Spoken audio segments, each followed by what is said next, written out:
why we target friendships? Okay, why we want to learn, why we want to know about to make friends and maintain friendships. This is because research has been shown that having one or two friends can predict later adjustment in life. So it shows that children who have one or two friends having high self-esteem and are more independent at school. It also shows that if the child don't have one or two friends, they might also develop depression, anxiety, or having problems in school, and as well as life. Okay? So they might have a stressful life, impact on the stressful life events. So that's why we target friendships. If you think about like your past or current friends,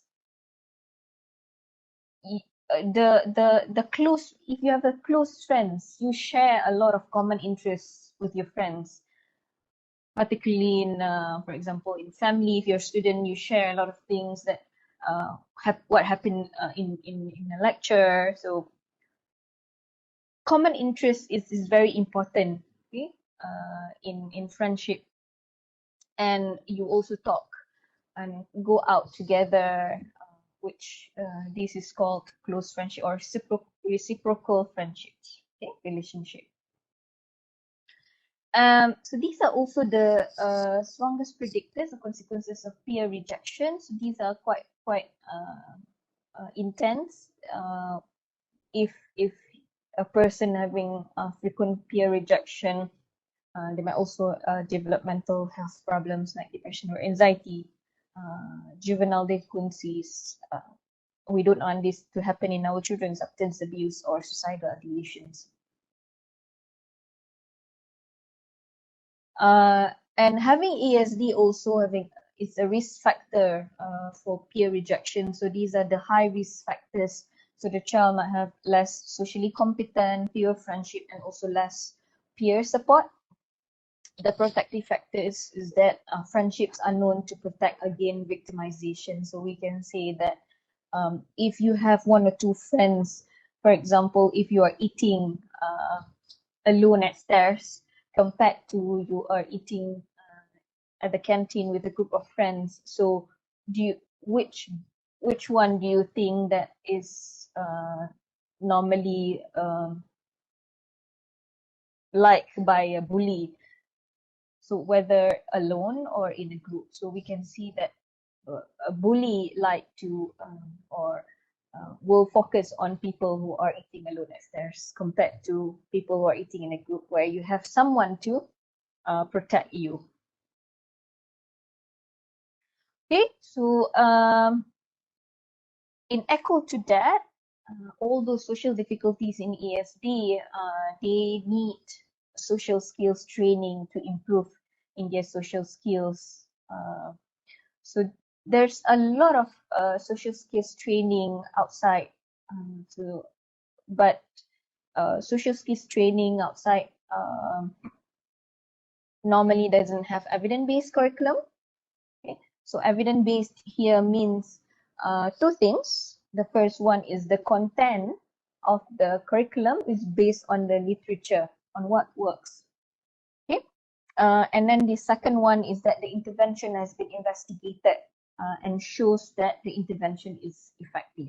Okay, these two things, which is the content and also the intervention itself. Content is scientifically proven, and the other one is the intervention itself has been investigated by a lot of researchers, and it's proven effective. Okay, so it's evidence-based. Normally, if we see in Malaysia, particularly we use ABC, ABA, behavior consequences, okay, something. So ABA kind of intervention has been used a lot in Malaysia. So another things in social skills training outside compared to peers, I'm comparing it with peers. because later I will explain to you the positive side of doing peers or peers program in children with ASD. So often, most social skills training outside often fail to tailor teaching methods to cognitive styles. So children with ASD are lacking in social cognition. So we need to tailor based on the age of the teens, age of the children, and also the cognitive part of the child. For example, looking into the perspective taking questions. So that is kind of method that peers use. And also, most social skills training does not teach ecologically valid. What is ecologically valid social skills? It means that the study, the content of the program or intervention or training is socially successful. What socially successful people do, where we break down into steps. Okay, so peers teach ecologically valid social skills.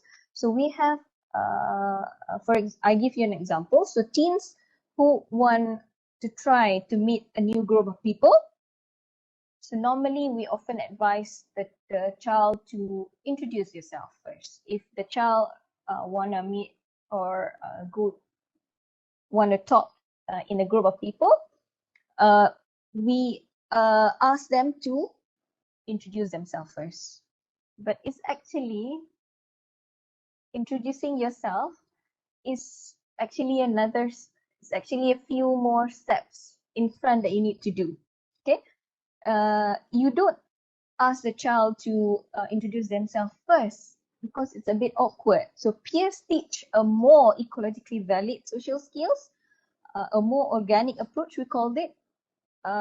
So they start listening to what the other person talking first, and then try to slip in during a pause of conversation. So when you're talking, there might be a pause, like you senyap sekejap, for example. Okay, so that is the time for you to go in, to slip in during a pause in a conversation, to start talking about what they're talking, not outside the information or not outside the topic lah.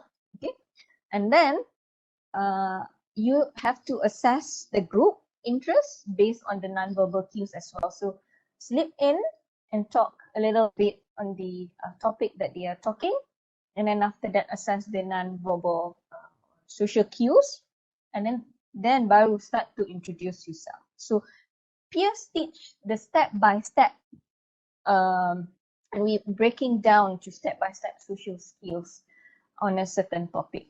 Okay. Some social skills training does not include homework, but peers include homework assignments.